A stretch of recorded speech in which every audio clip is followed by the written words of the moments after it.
Hello മക്കളെ, അപ്പോൾ ഞാൻ വീണ്ടും വന്നു കേട്ടോ. നമ്മൾ ഈ പാഠഭാഗത്തിൻ്റെ അവസാനത്തേക്ക് എത്തുകയാണ്. ഇനി നമ്മൾ ഡിസ്കസ് ചെയ്യാൻ വേണ്ടിയിട്ട് പോകുന്ന അടുത്ത കാര്യം ഇതാണ്, കൊളീഷൻ തിയറി. എന്താണ് കൊളീഷൻ തിയറി എന്നുള്ളതാണ് ഇനി നമ്മൾ ഡിസ്കസ് ചെയ്യാൻ വേണ്ടിയിട്ട് പോണേ. മക്കൾ ഇവിടെ ശ്രദ്ധിക്കുക. ബേസിക്കലി ഈ കൊളീഷൻ തിയറി ഇൻട്രൊഡ്യൂസ് ചെയ്തിരിക്കുന്നത് രണ്ട് സയൻറ്റിസ്റ്റുകളാണ്. വൺ ഈസ് മാക്സ് ട്രോട്സ്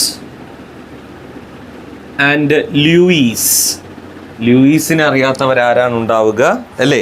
1916 മാക്സ് ട്രോട്സ് എന്ന് പറയുന്ന സയൻറ്റിസ്റ്റും അതുപോലെ തന്നെ ലൂയിസ് എന്ന് പറയുന്ന സയൻറ്റിസ്റ്റും, ഈ രണ്ട് സയൻറ്റിസ്റ്റുകളും തമ്മിൽ കൂടിച്ചേർന്നിട്ടാണ് ഈ കൊളീഷൻ തിയറി എന്താക്കിയിട്ടുള്ളത്, ഇൻട്രൊഡ്യൂസ് ചെയ്തിട്ടുള്ളത്. ഈ കൊളീഷൻ തിയറിയിൽ പറഞ്ഞിരിക്കുന്നത്, അതായത് ഒരു കെമിക്കൽ റിയാക്ഷൻ എങ്ങനെയാണ് നടക്കുന്നത് എന്നുള്ളതിനെ പറ്റി പറയാൻ വേണ്ടി നമ്മൾ ഉപയോഗിക്കുന്നതാണ് ഈ പറയുന്ന കൊളീഷൻ തിയറി. കൊളീഷൻ തിയറിയിൽ പറഞ്ഞിരിക്കുന്ന ഒന്നാമത്തെ കാര്യം ഇതാണ് മക്കളെ. നമുക്കറിയാം, നമ്മുടെ ഓരോ കെമിക്കൽ റിയാക്ഷനകത്തുമുള്ള റിയാക്റ്റൻ്റ് മോളിക്യൂളുകൾക്ക് പല പല പല സൈസായിരിക്കും അല്ലേ? ഹൈഡ്രജൻ്റെ സൈസ് ആയിരിക്കൂല ക്ലോറിന്, ക്ലോറിൻ്റെ സൈസ് ആയിരിക്കൂല നൈട്രജന്. ഓരോ റിയാക്റ്റൻ്റ് മോളിക്യൂളുകൾ നമ്മൾ എടുത്തു നോക്കുകയാണെങ്കിലും റിയാക്റ്റൻ്റ് മോളിക്യൂളുകൾക്കെല്ലാത്തിനും തന്നെ പല പല പല സൈസ് ആയിരിക്കും. അവിടെ നിന്നാണ് നമ്മൾ തുടങ്ങുന്നത്. Every reactant molecules V can be considered as hard spheres. എല്ലാ റിയാക്റ്റൻ്റ് മോളിക്യൂളുകളെയും നമ്മൾ ഒരേ വലിപ്പത്തിലുള്ള ഹാർഡ് സ്ഫിയറുകളായിട്ടാണ് എന്താക്കുന്നത്, കൺസിഡർ ചെയ്യുന്നത്. ഏത് റിയാക്റ്റൻ്റ് മോളിക്യൂൾ എടുത്തു നോക്കുകയാണെങ്കിലും റിയാക്റ്റൻ്റ് മോളിക്യൂളുകളെ എല്ലാത്തിനെയും തന്നെ നമ്മൾ ഹാർഡ് സ്ഫിയേഴ്സ് ആയിട്ടാണ് എന്താക്കുക, കൺസിഡർ ചെയ്യുക. Again there is another point. അതിൻ്റെ കൂടെ തന്നെ നമ്മൾ പറയുന്നത് ഇതാണ്, the reactant molecules are collided with each other. Reactant മോളിക്യൂളുകൾ തമ്മിൽ പരസ്പരം എന്താവും, കൂട്ടിമുട്ടും. This is leads to the formation of product. ഇതാണ് പ്രോഡക്റ്റ് ഉണ്ടാകാനുള്ള കാരണം.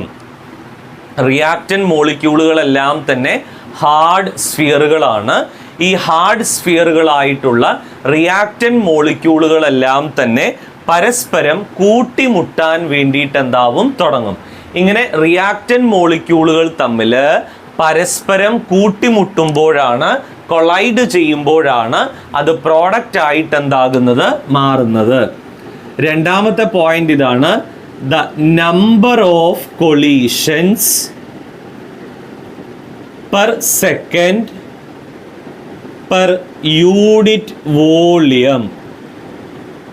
നിശ്ചിത സമയത്ത് ഒരു നിശ്ചിത വോളിയത്തിലുള്ള കൂട്ടിമുട്ടലുകളുടെ എണ്ണത്തെ നമ്മൾ വിളിക്കുന്ന പേരാണ് collision frequency Z. Collision frequency Z എന്നാണ് നമ്മൾ എന്താക്കുക, പറയുക. Number of collisions per second per unit volume. ഒരു നിശ്ചിത സമയത്ത് ഒരു നിശ്ചിത വോളിയത്തിലുള്ള കൂട്ടിമുട്ടലുകളുടെ എണ്ണത്തെ നമ്മൾ വിളിക്കുന്ന പേരാണ് കൊളീഷൻ ഫ്രീക്വൻസി Z എന്നാണ് നമ്മൾ എന്താക്കുക, പറയുക കേട്ടോ. ഇനി മൂന്നാമത്തെ പോയിന്റ് ഇവർ പറഞ്ഞിരിക്കുന്നത് ഇതാണ്, every collision does not leads to the formation of product. എല്ലാ കൂട്ടിമുട്ടലുകളും ഒരിക്കലും പ്രോഡക്റ്റായി മാറുകയില്ല. The collision of the reactant molecules take more than that of our threshold energy leads to the formation of product. Reactant മോളിക്യൂളുകൾ തമ്മിൽ പരസ്പരം കൂട്ടിമുട്ടി അവർ ത്രഷ്ഹോൾഡ് എനർജിയിൽ അധികം എനർജിയിലായി മാറുമ്പോൾ മാത്രമേ അവർ product ആയിട്ട് എന്താകുന്നുള്ളൂ, മാറുന്നുള്ളൂ. അല്ലാതെ ത്രഷ്ഹോൾഡ് എനർജിയിലായിരിക്കുമ്പോൾ ഒരിക്കലും തന്നെ ഇവരെന്ത് ഫോം ചെയ്യിക്കുന്നില്ല, പ്രോഡക്റ്റ്. ത്രഷ്ഹോൾഡ് എനർജിയിലെ താഴെ എനർജിയിൽ വെച്ചിട്ടാണ് ഈ റിയാക്റ്റൻ്റ് മോളിക്യൂളുകൾ കൊളൈഡ് ചെയ്യുന്നത് എങ്കിൽ ഒരിക്കലും തന്നെ അവർ പ്രോഡക്റ്റ് ആയിട്ട് എന്താകുന്നില്ല, മാറുന്നില്ല. എല്ലായ്പ്പോഴും തന്നെ ത്രഷ്ഹോൾഡ് എനർജിയേക്കാൾ ഹയർ എനർജിയിൽ റിയാക്റ്റന്റ് മോളിക്യൂളുകൾ തമ്മിൽ കൂട്ടിമുട്ടുമ്പോഴാണ് അത് പ്രോഡക്റ്റ് ആയിട്ട് എന്താകുന്നത്, മാറുന്നത്. റെഡി? ചുരുക്കത്തിൽ പറഞ്ഞ ചുമ്മാ കൂട്ടിമുട്ടിയിട്ട് കാര്യമില്ല എന്ന് രത്നച്ചുരുക്കം കേട്ടോ. അപ്പൊ നോക്കൂ, ഞാനും ഒരു സൈക്കിളും തമ്മിൽ കൂട്ടിമുട്ടി, ഒരു ചിന്ന കൂട്ടിമുട്ടൽ അല്ലേ? അല്ലെങ്കിൽ ഞാനും എൻ്റെ ഒരു ഫ്രണ്ടും തമ്മിൽ കൂട്ടിമുട്ടി, ഒരു ചിന്ന കൂട്ടിമുട്ടൽ. അതുകൊണ്ടൊന്നും ഒരു തരത്തിലുള്ള പ്രോഡക്റ്റ് ഒന്നും ഉണ്ടാവില്ല. പകരം ഞാനും പാണ്ടിലോറിയും തമ്മിൽ കൂട്ടിമുട്ടി, എങ്ങനെ ഉണ്ടാവും? പാണ്ടിലോറി ഉള്ളിൽ കുടുങ്ങിയ തവള മാതിരി ആയിട്ടുണ്ടാവും അല്ലേ? പല പല പ്രോഡക്റ്റുകൾ നിങ്ങൾക്ക് കിട്ടാൻ വേണ്ടിയിട്ട് എന്താവും, തുടങ്ങും. റെഡി? അതാ പറഞ്ഞത്, വെറുതെ കൂട്ടിമുട്ടിയിട്ട് കാര്യമില്ല. കൂട്ടിമുട്ടുകയാണെങ്കിൽ ഹയർ എനർജിയിൽ, ത്രെഷോൾഡ് എനർജിയിൽ, അതിനേക്കാൾ വലിയ എനർജിയിൽ എന്താവണം, കൂട്ടിമുട്ടണം. എന്നാൽ മാത്രമേ അത് പ്രോഡക്റ്റ് ആയിട്ട് എന്താവുകയുള്ളൂ, മാറുകയുള്ളൂ. ഇനി ഏത് റിയാക്റ്റന്റ് മോളിക്യൂളുകളും ത്രെഷോൾഡ് എനർജിയിൽ എബോവിലായി കൂട്ടിമുട്ടാൻ, അല്ലെങ്കിൽ ത്രെഷോൾഡ് എനർജി ഓവർകം ചെയ്യണമെങ്കിൽ ഈ കൂട്ടിമുട്ടലിൻ്റെ ഫലമായി അവർക്ക് ആക്ടിവേഷൻ എനർജി എന്താകണം, ഉണ്ടാകണം അല്ലേ? ഇങ്ങനെ ആക്ടിവേഷൻ എനർജി അക്വയർ ചെയ്തിട്ടാണ് ത്രെഷോൾഡ് എനർജിയേക്കാൾ ഹയർ എനർജി ഓവർകം ചെയ്ത് ഇവർ പ്രോഡക്റ്റ് ആയിട്ട് എന്താകുന്നത്, മാറുന്നത്. മനസ്സിലായോ? റിയാക്റ്റന്റ് മോളിക്യൂളുകളെ കൂട്ടിമുട്ടണ സമയത്ത് അവർക്ക് ആക്ടിവേഷൻ എനർജി ഡെവലപ്പ് ചെയ്യും. ഈ ആക്ടിവേഷൻ എനർജി എന്ന് പറയുന്നത് ത്രെഷോൾഡ് എനർജിയേക്കാൾ അധികമാകുമ്പോഴാണ് ഈ റിയാക്റ്റന്റ് മോളിക്യൂളുകൾ തമ്മിൽ പരസ്പരം കൂട്ടിമുട്ടിയിട്ട് പ്രോഡക്റ്റ് ആയിട്ട് മാറുന്നത്. If in a reaction the reactant molecules are collided with each other where the energy is become to be lower than that of threshold energy. Reactant മോളിക്യൂളുകൾ തമ്മിൽ പരസ്പരം കൂട്ടിമുട്ടുന്നു. ഈ കൂട്ടിമുട്ടുമ്പോൾ ഉണ്ടാകുന്ന എനർജി എന്ന് പറയുന്നത് ത്രെഷോൾഡ് എനർജിയേക്കാൾ കുറവാണ് എന്ന് കരുതുക. റിയാക്റ്റന്റ് മോളിക്യൂളുകൾ തമ്മിൽ കൊളൈഡ് ചെയ്യുന്നു, കൂട്ടിമുട്ടുന്നു. കൂട്ടിമുട്ടുമ്പോൾ ഉണ്ടാകുന്ന എനർജി എന്ന് പറയുന്നത് ത്രെഷോൾഡ് എനർജിയേക്കാൾ കുറവാണ് എന്നെന്താക്കുക, കരുതുക. അങ്ങനെയാണെങ്കിൽ they do not leads to the formation of product. അതൊരിക്കലും തന്നെ പ്രോഡക്റ്റ് ഫോം ചെയ്യാൻ കാരണമായിട്ട് എന്താകില്ല, മാറില്ല. ഇതാണ് നമ്മൾ പറയുന്ന മറ്റൊരു പോയിന്റ്. 3 പോയിന്റുകൾ മനസ്സിലായോ? വില്യം ട്രോട്സ് ആൻഡ് ലൂയിസ് എന്ന് പറയുന്ന 2 സയൻറ്റിസ്റ്റുകളുടെ സംഭാവനയാണ് ഈ പറയുന്ന കാര്യം. കഴിഞ്ഞില്ല കേട്ടോ, ഞാനൊന്ന് റിവൈൻഡ് ചെയ്തതാണ് നിങ്ങൾക്ക്. അതിൽ അവർ പറഞ്ഞിരിക്കുന്ന ഒന്നാമത്തെ പോയിന്റ് ഇതാണ്: എല്ലാ റിയാക്റ്റന്റ് മോളിക്യൂളുകളും ഹാർഡ് സ്ഫിയറുകളാണ്. ഈ റിയാക്റ്റന്റ് മോളിക്യൂളുകൾ തമ്മിൽ പരസ്പരം കൂട്ടിമുട്ടുമ്പോഴാണ് പ്രോഡക്റ്റ് ആയിട്ട് എന്താകുന്നത്, മാറുന്നത്. ഇങ്ങനെ ഒരു നിശ്ചിത വ്യാപ്തത്തിൽ, വോളിയത്തിൽ ഒരു നിശ്ചിത സമയം കൊണ്ടുണ്ടാകുന്ന കൂട്ടിമുട്ടലുകളുടെ എണ്ണത്തെ നമ്മൾ വിളിക്കുന്ന പേരാണ് കൊളീഷൻ ഫ്രീക്വൻസി Z. ഇനി എല്ലാ കൂട്ടിമുട്ടലുകളും പ്രോഡക്റ്റിൽ അവസാനിക്കുമെന്ന് നിങ്ങൾ വിചാരിക്കരുത്. റിയാക്റ്റന്റ് മോളിക്യൂളുകൾ തമ്മിൽ കൂട്ടിമുട്ടി അവർ ത്രെഷോൾഡ് എനർജി ബാരിയർ ഓവർകം ചെയ്താൽ മാത്രമേ അവരെന്തായി മാറുകയുള്ളൂ, പ്രോഡക്റ്റായി മാറുകയുള്ളൂ. റെഡി? ഇനി റിയാക്റ്റന്റ് മോളിക്യൂളുകൾ തമ്മിൽ പരസ്പരം കൂട്ടിമുട്ടുമ്പോഴുണ്ടാകുന്ന ആക്ടിവേഷൻ എനർജി എന്ന് പറയുന്നത് ത്രെഷോൾഡ് എനർജിയേക്കാൾ കൂടുതലാകുമ്പോൾ മാത്രമേ അവർ പ്രോഡക്റ്റ് ആയിട്ട് എന്താവുള്ളൂ, മാറുകയുള്ളൂ. ഇനി ഒരു റിയാക്റ്റന്റ് മോളിക്യൂളുകൾ തമ്മിൽ പരസ്പരം കൂട്ടിമുട്ടുന്ന സമയത്ത് ആ കൂട്ടിമുട്ടലുകളുടെ ഫലമായി ഉണ്ടാകുന്ന എനർജി ത്രെഷോൾഡ് എനർജിയേക്കാൾ കുറവാണെങ്കിൽ അവിടെ ഒരിക്കലും തന്നെ പ്രോഡക്റ്റ് എന്താവുകയില്ല, ഫോം ചെയ്യുക ഇല്ല.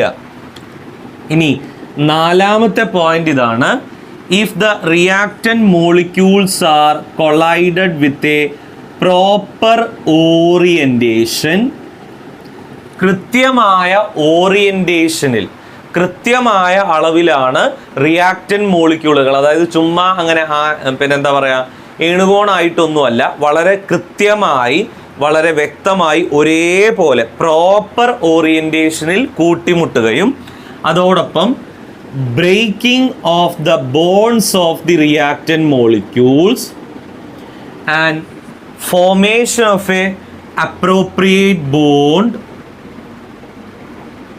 formation of appropriate bonds leads to the formation of the product. This is known as to be the effective collision. അതായത് നമ്മുടെ റിയാക്റ്റൻ മോളിക്യൂളുകൾ വളരെ കൃത്യമായി എന്താവുന്നു, കൂട്ടിമുട്ടുമ്പോൾ റിയാക്റ്റൻ മോളിക്യൂളുകളുടെ ബോണ്ട് ബ്രേക്ക് ചെയ്യുന്നു. എന്നിട്ട് റിയാക്റ്റൻ മോളിക്യൂളുകൾ തമ്മിൽ പുതിയ ഒരു അപ്രോപ്രിയേറ്റ് ബോണ്ട് എന്താകുന്നു, ഫോം ചെയ്യുന്നു. ഇത്തരം കൂട്ടിമുട്ടലുകളെ നമ്മൾ വിളിക്കുന്ന പേരാണ് ഇഫക്റ്റീവ് കൊളീഷൻ. ഇഫക്റ്റീവ് കൊളീഷൻസ് എന്നാണ് ഇത്തരം കൂട്ടിമുട്ടലുകളെ നമ്മൾ എന്താക്കുക, പറയുക. പറഞ്ഞത് മനസ്സിലായോ? അതായത് ചുമ്മാ ഒന്നും കൂട്ടിമുട്ടരുത് എന്ന്. റിയാക്റ്റൻ മോളിക്യൂളുകൾ വളരെ കൃത്യമായ ഒരു പ്രോപ്പറായ ഓറിയൻറ്റേഷനിലൂടെ എന്താകുന്നു, കൂട്ടിമുട്ടുന്നു. പ്രോപ്പർ ഓറിയൻറ്റേഷനിലൂടെ കൂട്ടിമുട്ടുകയും അതുവഴി റിയാക്റ്റൻ മോളിക്യൂളുകളുടെ ബോണ്ട് ബ്രേക്ക് ചെയ്യുകയും ഇവർ തമ്മിൽ ഒരു പുതിയ ബോണ്ട് ഫെസിലിറ്റേറ്റ് ചെയ്ത് ഫോം ചെയ്യുകയും ചെയ്തു. അപ്പോഴല്ലേ പ്രോഡക്റ്റ് ആയി മാറുക. റെഡി? ഇത്തരം കൂട്ടിമുട്ടലുകളെ നമ്മൾ വിളിക്കുന്ന പേരാണെന്ത്, ഇഫക്റ്റീവ് കൊളീഷൻസ് എന്നാണ് നമ്മൾ എന്താക്കുക, പറയുക. റെഡി? ഇനി അഞ്ചാമത്തേത്, there is a last point. According to our Arrhenius equation, we can be written as K equal to A e raised to minus EA by RT എന്നാണ് അറീനിയസ് ഇക്വേഷൻ പ്രകാരം നമ്മൾ എന്താക്കാറ്, എഴുതാറ്. എന്നാൽ collision theory പ്രകാരം ഈ Arrhenius equation നമ്മളൊന്ന് മാറ്റി എഴുതുകയാണ്. K equal to Z e raised to minus EA by RT. Z means the number of collision or collision frequency. ഇതാണ് നമ്മളുടെ കൊളീഷൻ തിയറി പ്രകാരമുള്ള അറീനിയസ് ഇക്വേഷൻ. ഇതിൽ അറീനിയസ് പാരാമീറ്ററിന് പകരം നമ്മൾ ഉപയോഗിക്കുന്നത് കൊളീഷൻ ഫ്രീക്വൻസി ടേമായ Z ആണ് എന്ന് മാത്രം. ക്ലിയർ? 5 പോയിന്റുകളും മനസ്സിലായോ? റെഡി അല്ലേ? അപ്പോൾ 2 തിയറികളാണ് ഏതൊരു കെമിക്കൽ റിയാക്ഷനും എങ്ങനെ നടക്കുന്നു എന്ന് പറയാൻ വേണ്ടിയിട്ട്. ഒന്ന് നമ്മൾ പറയുന്ന ആക്ടിവേറ്റഡ് കോംപ്ലക്സ് തിയറിയാണ്. എല്ലാ റിയാക്റ്റൻറ്റുകളും റിയാക്ട് ചെയ്ത് ആക്ടിവേറ്റഡ് കോംപ്ലക്സുകളായിട്ട് എന്താകുന്നു, മാറുന്നു. ഈ ആക്ടിവേറ്റഡ് കോംപ്ലക്സുകളാണ് പിന്നീട് പ്രോഡക്റ്റ് ആയി മാറുക എന്നുള്ളതാണ് ആ തിയറി പറയുന്നത്. കൊളീഷൻ തിയറി പറയുന്ന കാര്യം ഇതാണ്. റിയാക്റ്റൻ മോളിക്യൂളുകൾ സ്ഫിയറുകളായിട്ട് കൺസിഡർ ചെയ്തുകൊണ്ട് ഈ റിയാക്റ്റൻ മോളിക്യൂളുകൾ തമ്മിൽ പരസ്പരം കൂട്ടിമുട്ടുമ്പോഴാണ് അവർ പ്രോഡക്റ്റ് ആയിട്ട് എന്താകുന്നത്, മാറുന്നത്. റെഡി? അപ്പോൾ മക്കളെ, ഇത്രയും കാര്യങ്ങളാണ് ഈ ഒരു പാഠഭാഗത്ത് ചർച്ച ചെയ്യാനുള്ളത്. ഇനി ഞാൻ ഈ പാഠഭാഗവുമായി ബന്ധപ്പെട്ട ഇൻഡെക്സ് ക്വസ്റ്റ്യൻസ് നമ്മൾ ഈ ഒരു സെഷനിൽ ഡിസ്കസ് ചെയ്യും. ഇനി വരുന്ന സെഷനുകളിൽ പ്രീവിയസ് ഇയറിൽ ചോദിച്ചിട്ടുള്ള, ഇതുവരെ പരീക്ഷയ്ക്കൊക്കെ ചോദിച്ചിട്ടുള്ള ന്യൂമറിക്കൽ പ്രോബ്ലംസ് ആയിരിക്കും ചെയ്യുക. അതോടുകൂടി ഈ പാഠഭാഗം അങ്ങെന്താവും, തീരും കേട്ടോ. ഇതിൽ ആദ്യം ടെക്സ്റ്റ് ബുക്കിനകത്തുള്ള ഇൻഡെക്സ് ക്വസ്റ്റ്യൻസ് ആണ് പറയുന്നത്. ഫോർ ദി റിയാക്ഷൻ, എൻ്റെ കൂടെ തന്നെ ക്വസ്റ്റ്യൻ എഴുതിക്കോളണം. For the reaction R gives P, the concentration of reactants changes from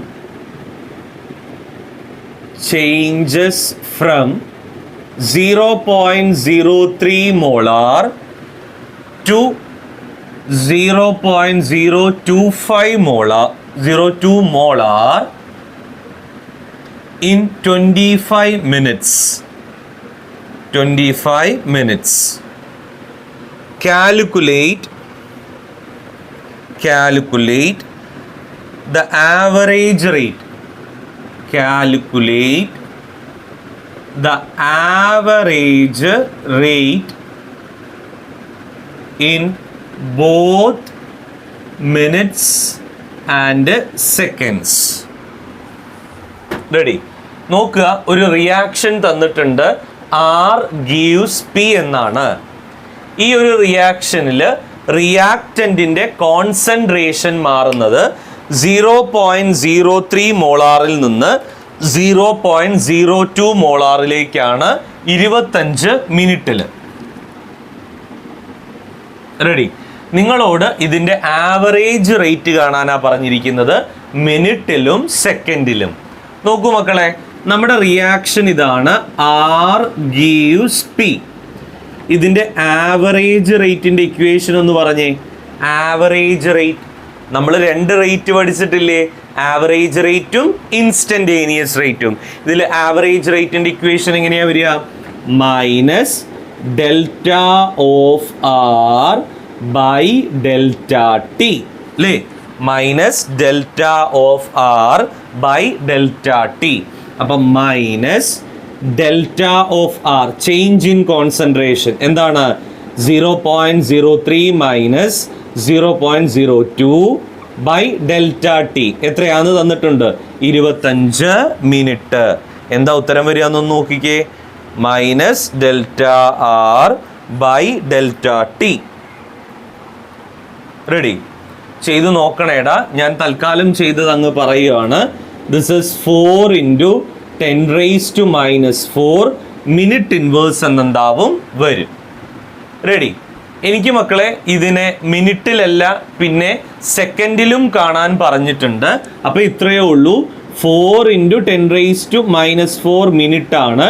divided by 60 ചെയ്താൽ ആ മിനിറ്റിലുള്ളത് എന്തിലേക്ക് മാറും? സെക്കൻഡിലേക്കായിട്ട് എന്താവും മാറും. ആദ്യം മിനിറ്റിലാണുള്ളത്, തുടർന്നുള്ളതിനെ നിങ്ങൾക്ക് എന്തിലോട്ട് മാറ്റാം? സെക്കൻഡിലോട്ട് മാറ്റാൻ വേണ്ടിയിട്ട് എന്താവും സാധിക്കും. പിടുത്തം വന്നോ? റെഡി? അപ്പോൾ പറഞ്ഞത് ഇത്രയേ ഉള്ളൂ. R gives P എന്നുള്ളതാണ് നമ്മുടെ റിയാക്ഷൻ. അതിൻ്റെ ആവറേജ് റേറ്റ് എന്ന് പറയുന്നത് minus delta r by delta t ആണ്. അപ്പം minus change in concentration by delta t എന്ന് പറയുമ്പോൾ 25 മിനിറ്റ്സ്. ഉത്തരം കിട്ടും മിനിറ്റിൽ. അത് ബൈ 60 ചെയ്താൽ നമുക്ക് സെക്കൻഡിലുള്ള ഉത്തരവും എന്തായി കിട്ടി. Ready? Then there is a next problem. Problems ചെയ്യണ സമയത്ത് മക്കൾ എൻ്റെ കൂടെ തന്നെ എഴുതണം, അല്ലെങ്കിൽ പണി വാളും കേട്ടോ. എൻ്റെ കൂടെ തന്നെ എഴുതാൻ വേണ്ടിയിട്ട് എന്താക്ക് ശ്രമിക്കുക. Then there is A second question. രണ്ടാമത്തെ ചോദ്യം ഇങ്ങനെയാണ്. ഫോർ ദ റിയാക്ഷൻ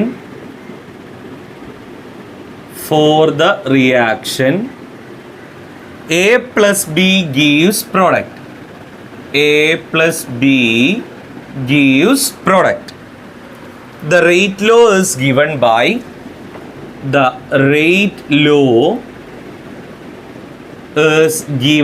by ഈ ഒരു റിയാക്ഷൻ്റെ റേറ്റ് ലോ തന്നിട്ടുണ്ട്. R = K × A⁻², B⁻². Ready? എന്നിട്ട് ക്വസ്റ്റ്യൻ ഇതാണ്, what is the order of the reaction? ഈ ഒരു റിയാക്ഷൻ്റെ ഓർഡർ എന്ന് പറഞ്ഞാൽ എന്താണ്? What is mean by order of a chemical reaction? എന്താണ് ഒരു കെമിക്കൽ റിയാക്ഷൻ്റെ ഓർഡർ എന്ന് പറഞ്ഞാൽ? Order means it is the sum of the powers of the concentration terms in the rate law expression. Rate law expression അകത്തുള്ള concentration ടേമുകളുടെ raised to the പവറിൻ്റെ സമ്മിനെയാണ് നമ്മൾ order എന്നുള്ള പേരിൽ എന്താക്കുക? വിളിക്കുക. റെഡി? നമ്മൾ എഴുതിയിരിക്കുന്ന റേറ്റ് ലോയിലെ കോൺസെൻട്രേഷൻ ടേമുകളുടെ റേസ് ടു പവറിൻ്റെ സമ്മിനെയാണ് നമ്മൾ എന്ത് പേര് വിളിക്കുന്നത്? ഓർഡർ എന്നുള്ള പേരിൽ എന്താക്കുന്നത്? വിളിക്കുന്നത്. അപ്പോൾ we can be get it as order is equal to അല്ലേ? Order is equal to 2 + 1/2. 2 + 1/2. Ready അല്ലേ മക്കളെ? അപ്പോൾ 2 × 2 4, 4 + 1 5. It is 5/2. What is the order of A reaction? 5/2. Fractional order ആണ്. മനസ്സിലായി? Then there is a next question.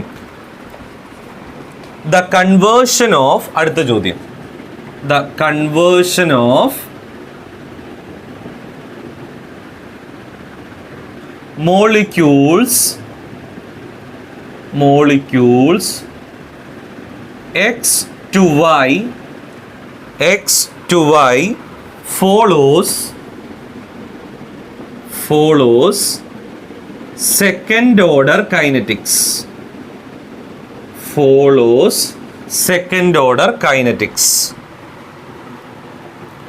If the concentration of X is, എഴുതുന്നില്ലേ എൻ്റെ കൂടെ, X is increased to 3 times, how will it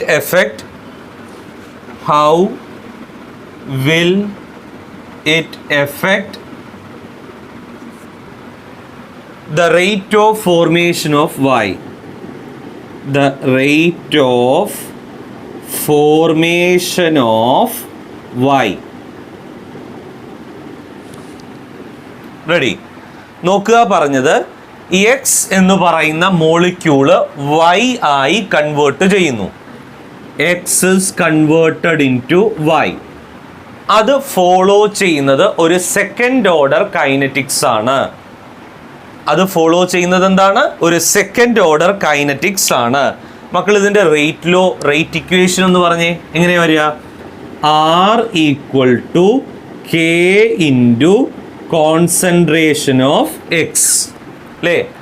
R is equal to K into concentration of X. ഇത് follow ചെയ്യുന്നത് second order kinetics അല്ലേ? അപ്പോൾ എക്സിൻ്റെ raised to the power എന്ന് പറയുന്നത് എന്തായിരിക്കും? 2.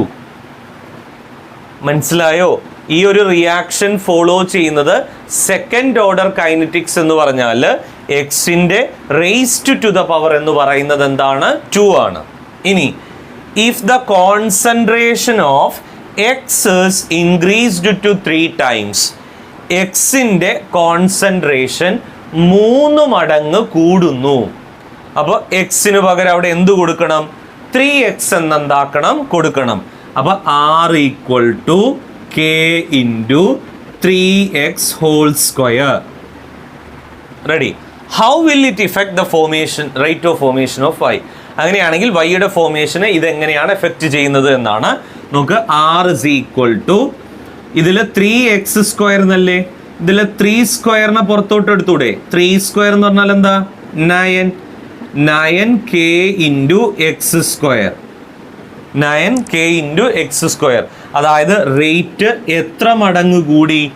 9 മടങ്ങ് എന്തായി കൂടി? ഇത് kx സ്ക്വയറാ, പക്ഷേ കോൺസെൻട്രേഷൻ 3 times കൂടുമ്പോൾ റേറ്റ് ഓഫ് ദ റിയാക്ഷൻ എത്ര മടങ്ങ് കൂടി? 9 മടങ്ങ് എന്തായി കൂടി? 9 times it become to be increases. മക്കൾക്ക് മനസ്സിലായോ? പറഞ്ഞത് ഒരു റിയാക്ഷനിൽ എക്സ് വൈ ആയി മാറുന്നു. അപ്പം ഞാൻ അതിൻ്റെ റേറ്റ് ലോ എഴുതി r equal to K into concentration of x. ഇതൊരു സെക്കൻഡ് ഓർഡർ കൈനറ്റിക്സ് ആണ് എന്ന് പറഞ്ഞു. അപ്പോൾ എക്സ് റേസ് ടു 2. കോൺസെൻട്രേഷൻ 3 മടങ്ങ് കൂടുന്നു എന്ന് പറഞ്ഞു. അപ്പോൾ എക്സിന് പകരം നമ്മൾ എന്ത് കൊടുത്തു? 3x. അങ്ങനെ വരുമ്പോൾ റേറ്റ് എത്ര മടങ്ങ് കൂടുന്നുണ്ട്? 9 മടങ്ങ് എന്താകുന്നുണ്ട്? കൂടുന്നുണ്ട്. ക്ലിയർ അല്ലേ കാര്യം? മനസ്സിലായോ സംഗതി? വളരെ സിംപ്ലസ്റ്റ് ആണ് കേട്ടോ. വളരെ സിമ്പിളായ കുഞ്ഞു കാര്യങ്ങളാണ് ഉള്ളത്. പക്ഷേ കൃത്യമായി പാഠഭാഗം പഠിക്കണം, അല്ലെങ്കിൽ നോട്ട്സ് എഴുതി വെക്കണം. എന്നാൽ മാത്രമേ ഇത്തരം ചോദ്യങ്ങൾ നിങ്ങൾക്ക് പയറ്റാൻ വേണ്ടിയിട്ട് പറ്റത്തുള്ളൂ. Then there is a next question. അടുത്തത്,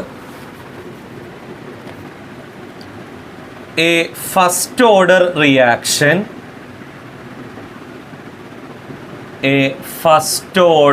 reaction has rate constant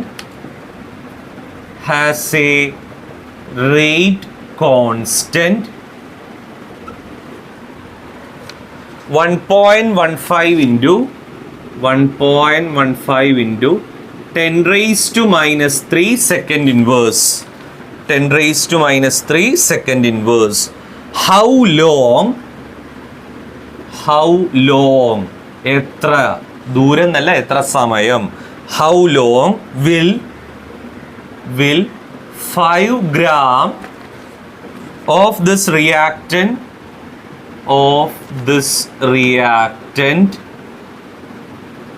take to reduce 3 gram. റെഡി. ഒരു ഫസ്റ്റ് ഓർഡർ റിയാക്ഷൻ്റെ റേറ്റ് കോൺസ്റ്റന്റ് കെ തന്നിട്ടുണ്ട്. കെ എന്ന് പറയുന്നത് എത്രയാണ് തന്നിരിക്കുന്നത്? 1.5 × 10 raised to minus 3 second inverse ആണ്. ഹൗ ലോങ് എത്ര സമയമെടുക്കും 5 gram ഉള്ള റിയാക്റ്റന്റ് റെഡ്യൂസ് ചെയ്ത് 3 gram ആവാൻ? How long will 5 gram of this reactant take to reduce 3 gram? അപ്പോൾ ഇനീഷ്യൽ കോൺസെൻട്രേഷൻ എന്ന് പറയുന്നത് 5 gram ആണ്. ഫൈനൽ കോൺസെൻട്രേഷൻ എന്ന് പറയുന്നത് 3 gram ആണ്. റെഡി അല്ലേ? അങ്ങനെയാണെങ്കിൽ നമുക്കിതിൻ്റെ റേറ്റ് ഇക്വേഷൻ അല്ല, നമ്മൾ പഠിച്ച റേറ്റ് കോൺസ്റ്റന്റ് കണ്ടുപിടിക്കാനുള്ള ഇക്വേഷൻ എഴുതാം. എങ്ങനെയായിരുന്നു equation? K = 2.303/T log A0 / A അല്ലേ? ഹൗ ലോങ് എത്ര സമയം T ആണ് കണ്ടുപിടിക്കേണ്ടത്. അപ്പോൾ ടീനെ ഇങ്ങോട്ട് എടുക്കുക, കെനെ ഇങ്ങോട്ട് എടുക്കുക.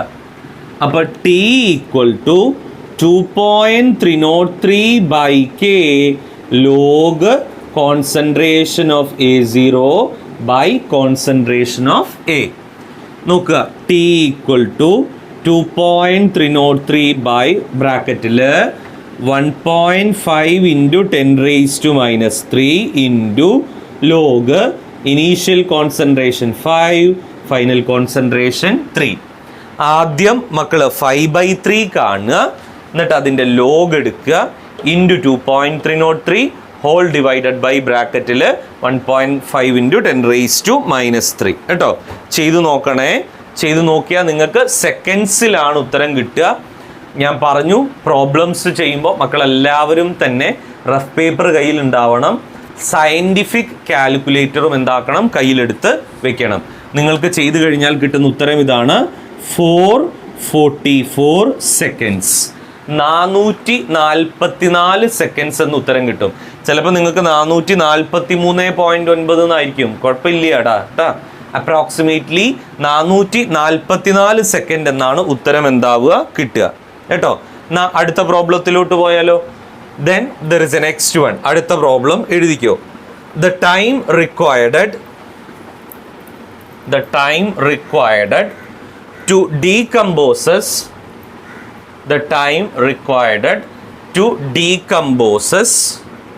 ബാക്കിയെ ഞാൻ എഴുതുന്നുള്ളേ. decomposes SO2Cl2. അത് മുതലാണ് സാർ എഴുതുന്നത് കേട്ടോ. SO2Cl2 to half of its initial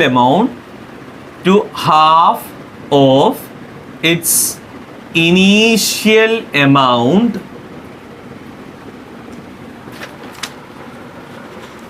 is 60 minutes.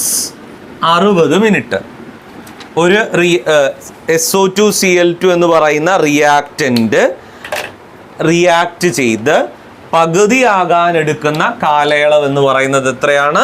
60 minute ആണ്. If the decomposition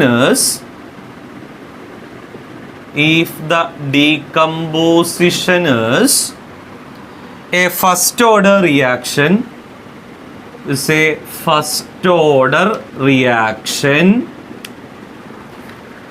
calculate the rate constant of the reaction. Calculate the rate constant of the reaction. Calculate the rate constant of the reaction. Ready? മക്കൾ ഇവിടെ നോക്കടാ.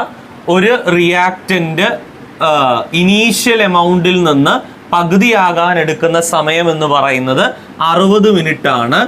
അതായത് T half എന്ന് പറയുന്നത് എന്താണ്? 60 minute ആണ്. ഇതൊരു ഫസ്റ്റ് ഓർഡർ റിയാക്ഷൻ ആണ്. അങ്ങനെയെങ്കിൽ റേറ്റ് കോൺസ്റ്റന്റ് കെ കണ്ടുപിടിക്കാനാണ് പറഞ്ഞിരിക്കുന്നത്. നമുക്കറിയാം t half is equal to 0.693 k ആണ്.